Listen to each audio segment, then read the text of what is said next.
Hello everyone, my name is Rohit Negi और आज का वीडियो बहुत ही खास वीडियो होने वाला है। आज हमारे साथ है कुलदीप भाई। उनके बारे में जितना बताऊंगा उतना कम है। उनकी अचीवमेंट इतनी है, उन्होंने बहुत सारी चीज़ें अपनी लाइफ में करी हैं और आज उनकी जर्नी आपके लिए एक इंस्पिरेशन की तरह काम करने वाली है। अगर एक छोटा सा ब्रीफ मैं आपको दूं तो उन्होंने अपना एमटेक आईआईटी दिल्ली से किया। उस टाइम उनकी रैंक 478 थी। वो उससे भी खुश नहीं हुए, उन्होंने दोबारा गेट दिया, फिर उन 29 रैंक लेके आए, फिर उन्होंने पीएसयू रिजेक्ट किया, फिर उनको एक 5 लाख पर मंथ की जॉब का ऑफर मिला, उन्होंने वो भी रिजेक्ट कर दिया। भाई करके रहा है बंदा।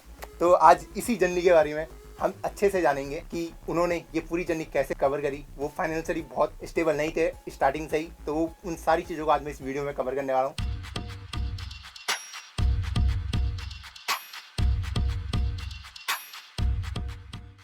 वेलकम कुलदीप भाई। हेलो रोहित। भाई थोड़ा अपना इंट्रोडक्शन मैंने तो काफ़ी बड़ा दे दिया है छोटा मोटा एक छोटा सा अपना दे दो ब्रीफ में। बेसिकली मैं राजस्थान के एक छोटे से गांव से बिलोंग करता हूँ एंड लाइक अगर हम पॉपुलेशन वाइज बात करें तो ऑलमोस्ट 100 लोगों का वो पॉपुलेशन है। मेरा जो बचपन है वो मेरे गांव में ही बीता था। मतलब मैं फर्स्ट क्लास से लेके 6th क्लास तक गांव के ही स्कूल्स में मैं पढ़ा हूँ। ओके। एंड वहाँ पे मैं गवर्नमेंट स्कूल में था। मतलब एजुकेशन वाइज बहुत ज़्यादा वहाँ पे लोग जानते नहीं थे एजुकेशन क्या होती है। वो भी मतलब प्रॉपर बच्चों को पढ़ाते थे, लेकिन एक एक्सप्लोजर नहीं था कि इंजीनियरिंग क्या होती है, मेडिकल क्या होता है, उसके बारे में किसी को कोई डायरेक्शन नहीं था। तो मेरे से पहले मतलब जब मैं पढ़ाई कर रहा था तो मेरे मतलब अंकल थे दो, उन्होंने लाइक बीएड कर रखी थी और वो बीएड ही मैक्सिमम एजुकेशन था वहाँ पे। मतलब वो भी प्राइवेट बीएड करने वाला पोर्शन। तो इनिशियल फेस में मतलब काफ़ी ज़्यादा स्ट्रगल वाला पार्ट था, काफ़ी ज़्यादा हमने प्रॉब्लम फेस करी। देन हुआ क्या कि मेरे जो पेरेंट्स थे वो मेरी एजुकेशन को लेके थोड़े सेंसिटिव थे। तो उन्होंने लाइक जॉइंट फैमिली में आपको पता होगा कि इशू होते हैं कि बहुत सारे कजन्स हो जाते हैं। तो मतलब मैं एजुकेशन वाइज सबको अच्छा एजुकेशन प्रोवाइड करना थोड़ा मुश्किल था, तो मेरे पापा ने काफ़ी ज़्यादा फाइट किया। एंड फिर वो जो मेरा विलेज है उसको छोड़ के मेरे पापा जयपुर शिफ्ट हो गए थे। जयपुर में मतलब एज ए मतलब कोई जॉब नहीं थी, मेरे पापा ज़्यादा एजुकेटेड नहीं थे, उन्होंने केवल 8th क्लास पढ़ रखी थी। एंड लेकिन उनका ये था कि स्टार्टिंग में वो काफ़ी घबराते थे। मैं आपको अगर बताऊं तो हम लोग जब जयपुर गए थे तो एक आजकल जितना बाथरूम होता है उस साइज़ का हमारा कमरा हुआ करता था, जिसमें मतलब इवन हम तो बच्चे थे, हमारे तो पैर पसर जाते थे। मेरे जो लाइक मम्मी पापा थे वो उनके पैर भी नहीं फोल्ड होते थे। मतलब वो उनको पैर को फोल्ड करके पूरा वैसे सोना होता था, वो स्ट्रेट नहीं कर सकते थे, इतना छोटा कमरा था। ओनली 700 रुपीज़ में आप सोच लो 700 रुपीज़ में क्या रेंट में कितना रूम मिलेगा। तो काफ़ी ज़्यादा स्ट्रगल वाला पार्ट था लाइक। बट मेरे पापा को स्टार्टिंग में ओनली 2200 रुपये पर मंथ सैलरी मिलती थी। एंड मुझे याद है आज भी कि लाइक मैं मॉर्निंग में विजिट करता था। लाइक मिल्क शॉप पे हम जाते हैं तो जो ओपन हमें मिल्क मिलता है उसमें मैं लाइक 4 रुपीज़ का मिल्क लेके आ रहा हूँ। वहाँ पे मैंने काफ़ी जैसे देखा, तो वहाँ पे भी मैं गवर्नमेंट स्कूल में ही था, 8th क्लास तक गवर्नमेंट में था। मतलब मेरे पास कई बार ऐसा होता था नोटबुक खरीदने के पैसे नहीं थे, क्योंकि जयपुर जैसी सिटी में आप 2200-3000 रुपये में खर्चा नहीं चला सकते रेंट एंड 5 मेम्बर्स की फैमिली। I have 2 sister. तो मतलब मेरा काफ़ी ज़्यादा स्ट्रगल वाला पार्ट वहाँ पे चल रहा था। फिर उसके बाद मेरे जो टीचर्स थे उन्होंने देखा कि यार थोड़ा हार्ड वर्किंग पर्सन है, तो मतलब उन्होंने मुझे कॉपियाँ देना, बुक्स भी। इवन मेरे जो टीचर्स थे वो गवर्नमेंट स्कूल में मिल ही जाती है, लेकिन कॉपी पेन ये सब वो अवेलेबल करवाते थे। एंड मैं भी है ना अपने पेरेंट्स को सपोर्ट करने के लिए मतलब न्यूज़पेपर जो है मॉर्निंग में मतलब डिस्ट्रीब्यूट करना। Even I work in cycle shop, cycle की शॉप पे मैंने वर्क किया। ठीक है। वहाँ पे मतलब इतना ज़्यादा स्ट्रगल पार्ट था कि मेरे लिए बहुत ज़्यादा डिफ़िकल्ट था कि क्या करूँ मैं अपने करियर में। एंड देन मैंने देखा कि लाइक मतलब मैं कुछ तो करियर में अच्छा करूँगा। तो मुझे सब उस टाइम पे स्पोर्ट्स के न्यूज़ आते हैं, आपको देखता है कि बच्चों में क्रेज होता है स्पोर्ट्स का। तो मुझे लगा कि यार मैं कुछ अच्छा करता हूँ। जैसे बहुत सारे स्पोर्ट्स पर्सन है उस टाइम पे, MS धोनी और ये सब पॉपुलर हुए थे, वर्ल्ड कप जीता था इंडिया। तो मुझे लगा किसी स्पोर्ट्स में अच्छा करता हूँ। तो मैंने सबसे पहले कराटे स्टार्ट किया कि कराटे में कुछ करता हूँ। तो मैंने काफ़ी ज़्यादा हार्डवर्क किया। मतलब मैं स्कूल टाइम के अलावा 4-5 घंटे उसमें इन्वॉल्व रहता था गेम में, और मैंने स्टेट लेवल जीता, नेशनल लेवल में मैं गोल्ड मेडलिस्ट था, एंड ब्लैक बेल्ट में फाइनली कराटे में हूँ। तो वहाँ पे मैंने बहुत सारे मतलब स्ट्रगल किया, लेकिन फाइनली मुझे ये रियलाइज़ हुआ कि उस टाइम पे कराटे इतना पॉपुलर गेम नहीं था, अभी तो ओलंपिक में भी हो गया है। तो मुझे लाइक ऐसा रियलाइज़ हुआ कि I need to do something in good in a study, तो मुझे स्टडी में करना चाहिए। तो मेरे जो 10th में परसेंटेज थे वो लाइक ऑलमोस्ट 78% के समथिंग थे, जो उस टाइम के हिसाब से RBSC बोर्ड में अच्छे परसेंटेज थे।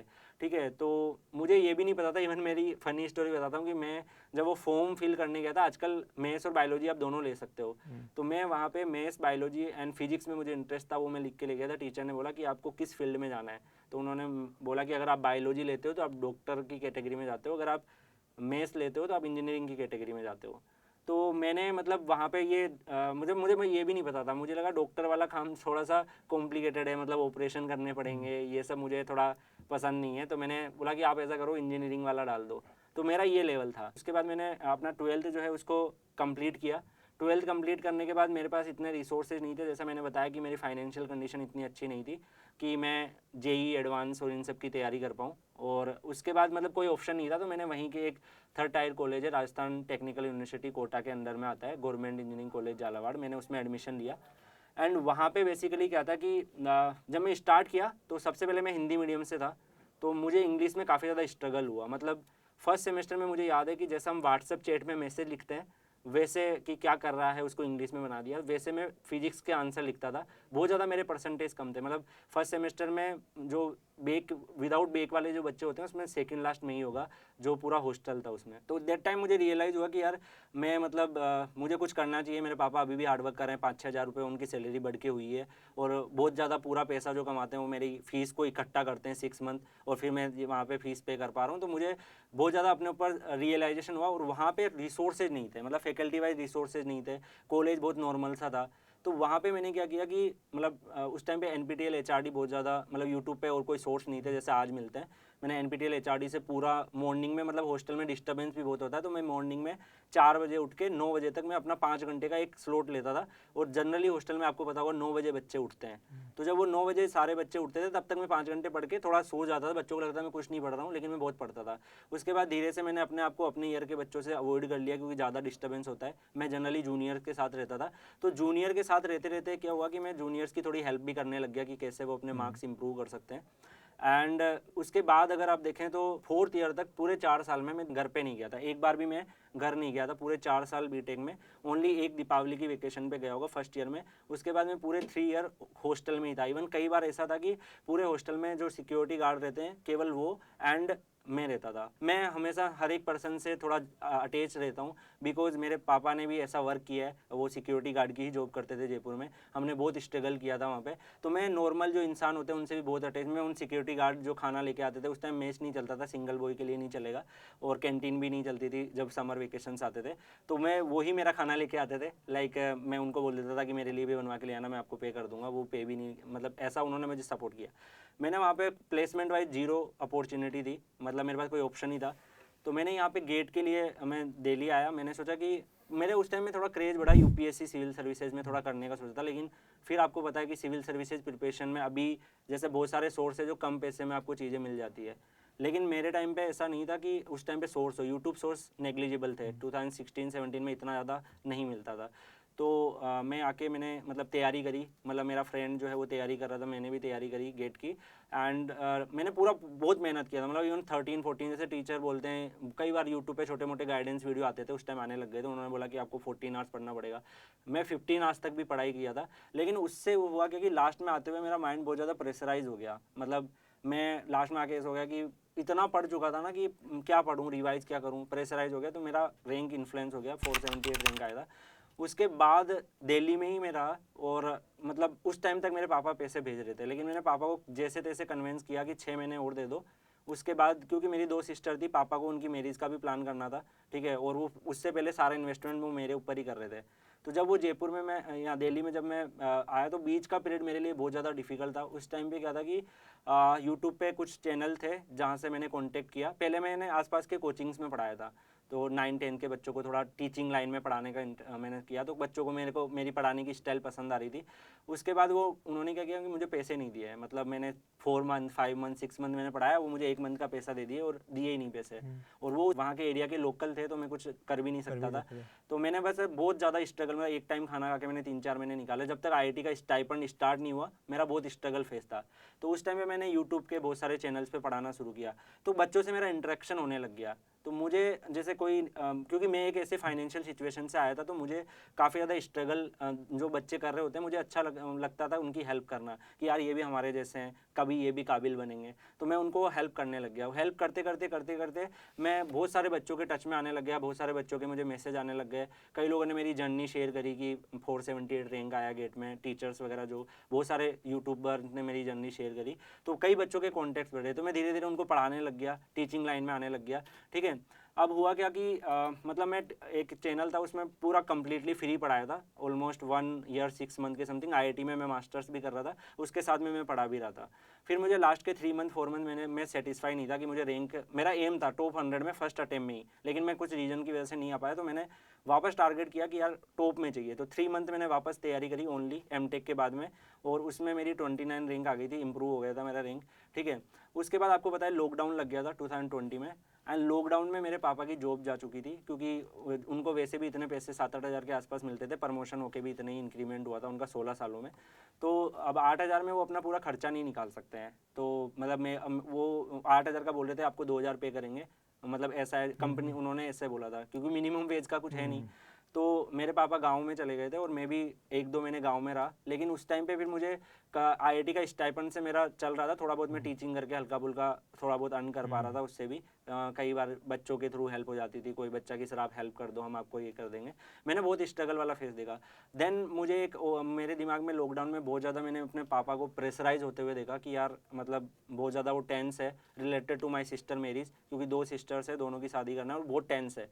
और मैं भी अभी तक कुछ उनको रिटर्न नहीं दे पाया हूँ ज़्यादा बड़ा। तो लाइक मैंने ये सोचा कि सबसे पहले है ना कुछ अचीव करता हूँ। तो मेरे पास एक ऑफ़र आया, तो स्टार्टिंग में मैंने वहाँ से 2 लाख से स्टार्ट किया था, एंड देन धीरे धीरे मैं मतलब मैंने 7-8 मंथ के समथिंग जॉब करी थी, और वहाँ पे मेरा 7.5 लाख तक मेरा पैकेज गया था, ठीक है। पर स्टार्टिंग में जब मैंने उस ऑर्गेनाइजेशन के साथ स्टार्टिंग करी थी, तो दैट टाइम क्या था कि उनका विज़न थोड़ा अलग था, मतलब बच्चों के हेल्प करने का विज़न था। लेकिन जब मैं धीरे धीरे मुझे लगा कि उनके फ़ीस इंक्रीमेंट होते जा रहे हैं, मतलब पहले फ़ीस रीजनेबल थे, मैं समझता था कि ठीक है रीजनेबल फीस में वो चीज़ें कंटेंट प्रोवाइड हो रहा था, तो मैंने उनके साथ काम किया। लेकिन धीरे धीरे मुझे वो बहुत अच्छा ऑफर कर रहे थे, क्योंकि मेरी परफॉर्मेंस बहुत अच्छी चल रही थी। मतलब अगर कोई भी पैरामीटर जो होते हैं मेजर करते हैं परफॉर्मेंस के, मैं उनमें सब में अच्छा चल रहा था। तो मेरा विज़न जो है वो बिल्कुल अलग था। मैं चाहता था यार, क्योंकि मैं बहुत पुअर टाइप के बच्चों की हेल्प करने का विज़न रखता था। तो उस टाइम पे मेरे पास 7.5 लाख का ऑफर आया मुझे, लाइक बेंगलोर बुलाया गया, मेरा जो भी ऑर्गेनाइजेशन था मुझे बेंगलोर बुलाया। 7.5 लाख मुझे ऑफर में आ रहे थे कि आपको इतना पे कर देंगे, इंसेंटिव एंड ऑल सब मिला के। बट मैंने उस ऑफ़र को वहाँ पे फाइनली मैंने बोला कि नहीं, मैं मतलब वो बच्चों पे बर्डन जाएगा ओवरऑल। तो मैं एक ड्यूरेशन में आपसे जुड़ा था, मैं सोच रहा था मैं अच्छा कर रहा हूँ तो मेरा सैलरी इंक्रीमेंट हो रहा है। तो उससे फिर मैंने मनी सेव करके अपनी सिस्टर की मैरिज में पूरा इन्वेस्टमेंट किया, एंड आफ्टर दैट मैं पूरा यूपीएससी सिविल सर्विसेज पे फोकस मतलब मैंने करने का ट्राई किया कि सिविल सर्विसेज में करने का ट्राई करता हूँ। मैंने सिविल सर्विसेज की तैयारी करी। फिर उसके बाद क्या हुआ कि अड्डा 247 पे गेट का एक वर्टिकल स्टार्ट हुआ था। तो वहाँ पे मुझे जब मैंने उनका फ़ीस स्ट्रक्चर देखा कि काफ़ी अफोर्डेबल प्राइस में कंटेंट आ रहा है, मतलब गेट के कोर्सेज, HPCL, बहुत सारे एग्जाम के कोर्सेज बहुत रीजनेबल प्राइस में आ रहे हैं। तो मैं अड्डा 247 प्लेटफॉर्म से मैंने कांटेक्ट किया, क्योंकि मैं चाहता था कि मैं कुछ भी अर्न कर रहा हूँ एक ड्यूरेशन में, मेरे लिए अर्न करना ज़रूरी था, क्योंकि मेरी 2 सिस्टर ने मेरे लिए बहुत सेक्रीफाइस किया। तो मैंने अर्न किया था एक टाइम में, अच्छा खासा मैंने अर्न किया। लेकिन बाद में मुझे लगा कि अफोर्डेबल एजुकेशन पे अड्डा 247 वर्क कर रहा है, और उससे स्टूडेंट पे भी ज़्यादा लोड नहीं है। तो दैट्स वाई मैंने ये प्लेटफॉर्म ज्वाइन किया, ओके, उस ऑफर को रिजेक्ट करके। बिकॉज आई एम अगर मैं यूपीएससी सिविल सर्विसेज की प्रिपरेशन कर रहा हूँ, तो डेफिनेटली मेरा थोड़ा क्रेज़ है पब्लिक को सर्व करने का। एंड पीएसयू की अगर बात करें, तो मैंने ये सोचा कि अगर मैं यूपीएससी सिविल सर्विसेज को ही एम रखता हूँ, तो I don't want to waste any seats, okay, क्योंकि कोई रिजर्व कैंडिडेट होगा तो वो पीएसयू में चला जाएगा। तो दैट्स वाई मैंने पीएसयू में, मेरी रैंक 29 थी, तो मैंने कई पीएसयू में अप्लाई ही नहीं किया कि अननेसेसरी एक सीट वेस्ट होगी और कई बच्चों के साथ वो अच्छा नहीं होगा।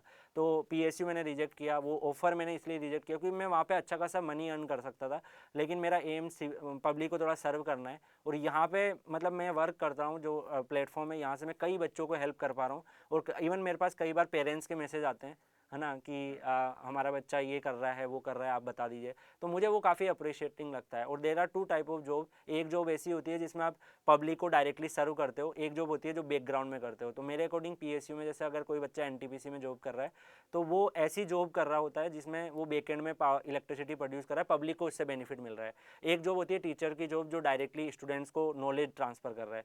तो आईएएस की जॉब भी ऐसे होती है कि वो डायरेक्टली पब्लिक को सर्व कर रहे हैं। तो मैं अभी टारगेट कर रहा हूँ, लाइक मेरा प्री क्लियर हो चुका है सिविल सर्विसेज का, अभी मैं टारगेट कर रहा हूँ कि मैं मतलब आगे और क्लियर करूँ। बट मैंने ये जर्नी इसलिए शेयर करी कि मतलब आपने पेशेंस के साथ सुना। कई बच्चे ऐसी सिचुएशन में होंगे जो मेरे तरीके के प्रॉब्लम को झेल रहे होंगे, लाइक फाइनेंशियली प्रॉब्लम हो गया, बहुत सारे इश्यूज होंगे जो वो फेस कर रहे होंगे, एंड गिव अप भी करने का ट्राई कर रहे होंगे, बहुत सारे लाइफ में प्रॉब्लम भी आते हैं, ठीक है। बट ओवरऑल ये है कि आप अपने आप को कितना रिबाउंड करके स्ट्रॉन्ग बना के रखते हो। आपकी जर्नी जैसे हमने देखी है, आप भी काफ़ी ऐसी सिचुएशन से डील करके आए हो। तो मैंने मतलब अपना छोटा सा मेरा लाइफ साइकिल है जो बताया है अभी तक जो है। आगे मैं एम कर रहा हूँ कि अभी मेरा प्री निकला, हो सकता है मेरा पूरा नहीं निकले, हो सकता है मेरा निकल जाए, दोनों ही पॉसिबिलिटी है। लेकिन अगर निकलता है तो भी मेरा विज़न है कि मैं मतलब थोड़ा सा मनी ओरिएंटेड कम सोच के मैं थोड़ा सर्व ओरिएंटेड थिंकिंग रखता हूँ। Everyone have a different perspective, उसमें कोई गलत नहीं होता है, क्योंकि हमें अपने आप को देखना है हमें किस चीज़ में खुशी मिलती है। तो मुझे थोड़ा पब्लिक को सर्व करके खुशी मिलती है। जब मैं बच्चों को रिप्लाई करता हूँ, उनके अच्छे अच्छे रेस्पॉन्स आते हैं कि सर आपने ये पढ़ाया। तो करंटली मैं एक गेट अड्डा 247 चैनल है जिसमें मैकेनिकल के सब्जेक्ट्स को डील करता हूँ। बाकी भी मैं अलग अलग एग्जाम, कोप, CCMT के गाइडेंस, मतलब each and every type of guidance provide कर रहा हूँ। ठीक है, तो ये मेरा छोटा सा जर्नी स्पेन रहा था। भाई की जर्नी बहुत ही इंस्पायरिंग रही है। मतलब इतने नीचे से उठ के आए हो, मतलब कि एक टाइम पे खाने तक के पैसे नहीं थे उनके पास, मतलब एक टाइम का खाना खाते थे। मैं सोच नहीं था कि 3-4 महीने तक आदमी एक टाइम के खाने में कैसे और गुजारा उस टाइम पे करेगा। मेरा वेट काफ़ी डाउन हो गया था। लाइक अगर मेरे फोटो साइकिल देखेंगे तो मैं बहुत ज़्यादा वेट लोड कर चुका था, मेरी आंखें निकल गई थी। देन मैंने जिम स्टार्ट करके थोड़ा फिटनेस वापस इनहेंस किया। उसके बाद उन्हें एक बहुत ही अच्छी जॉब मिली, उन्होंने अपने घर की फाइनेंशियल कंडीशन सुधारी। फिर उन्होंने देखा कि पैसा तो वो बहुत कमा रहे हैं लेकिन सेटिस्फेक्शन नहीं आ रहा, क्योंकि बच्चों को वो आउटपुट नहीं मिल रहा है, क्योंकि बच्चों से उनको ऐसा में भी लगा हो कि लूटा जा रहा है, ऐसा कुछ हाँ, हो मेरे को रहा हो। ऐसा लगता था कि जो पैसा है जनरली वो एडवर्टाइजमेंट में नहीं खर्च होना चाहिए, बच्चों का पैसा ओनली पढ़ाने में खर्च होना चाहिए। और वो विजन मुझे अड्डा में दिखा तो मैं यहाँ आ गया। तो एक बार जब उन्होंने देख लिया कि हाँ अब वो फाइनेंशियल थोड़ा स्टेबल है, तो उन्होंने सोचा कि क्यों ना बच्चों की अच्छे से मदद की जाए। तो उन्होंने प्लेटफॉर्म चेंज करा, विजन वही है, बच्चों को सर्व करना। और वो अभी भी नहीं रुक रहे हैं, अब वो UPSC के लिए तैयारी कर रहे हैं अच्छे से, ऑलरेडी प्री क्लियर कर चुके हैं। अब मेंस और उसके बाद सीधा इंटरव्यू, होपफुली वो आराम से कर लेंगे। अब बहुत सारे बच्चे ऐसे होते हैं जो कहते हैं कि हमारे पास टाइम नहीं है कॉलेज में, कि मेरे पास कोडिंग करने के लिए टाइम नहीं है, मेरे पास गेट प्रिपरेशन के लिए टाइम नहीं है। भाई इतना सारा कर रहा है, बच्चों को पढ़ाता है, घर पे टाइम देता है, UPSC की तैयारी कर रहे हैं, यहाँ पे बैठ के इंटरव्यू, मतलब इतना बिजी शेड्यूल होने के बाद वो पूरा चीज़ें को कर रहे हैं। अभी उनके अंदर जो हसल पावर है ना वो अभी तक ख़त्म नहीं है। तो ये मुझे बहुत एक इंस्पायरिंग पॉइंट लगा आपकी पूरी जर्नी से। डेफिनेटली देखिए, मेरे को ऐसा लगता है कि 30 ईयर की जो हमारी एज होती है उससे पहले हमें बहुत ज़्यादा मेहनत करनी चाहिए कुछ भी अचीव करने के लिए। हो सकता है हम सक्सेसफुल हो या ना हो, लेकिन उस एज से पहले हर एक बच्चे को एफर्ट डालनी चाहिए कि मैं कुछ करके दिखाऊंगा। और मिडिल क्लास के जो बॉयज़ होते हैं उनके पास सबसे बड़ी अपॉर्चुनिटी एजुकेशन ही होता है अपना लाइफ को बदलने के लिए। तो जब मुझे लगा कि यार मेरी खुशी थोड़ा पब्लिक को सर्व करने में है, तो मैंने वो करियर पाथ चूज किया।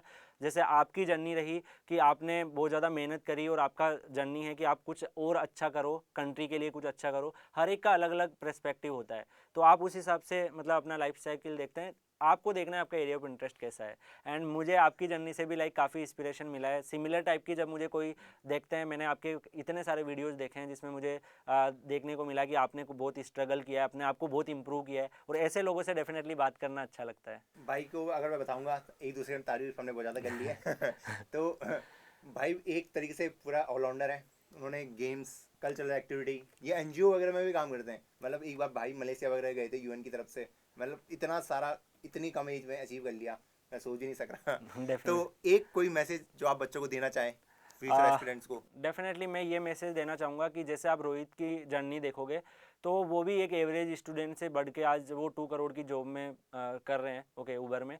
तो ऐसे ही हर एक जो इंडिविजुअल पर्सन होता है उसकी काफ़ी अच्छी जर्नी होती है, ठीक है, आप उनसे सीख सकते हो। और मैं तो ये चाहता हूँ कि आप भी इतने केपेबल बनो कि कई लोगों को अपनी जर्नी शेयर करो और आने वाली जनरेशन को इंस्पायर करो, ठीक है। एंड जैसा कि मैं अभी भी हेल्प कर रहा हूँ, इनमें से कई बच्चे ऐसे हो सकते होंगे जिनको लाइक रोहित से बात करते हैं, रोहित का भी मैं देखता हूँ कि कमेंट के रिप्लाई करना इतना बच्चों को हेल्प करता है।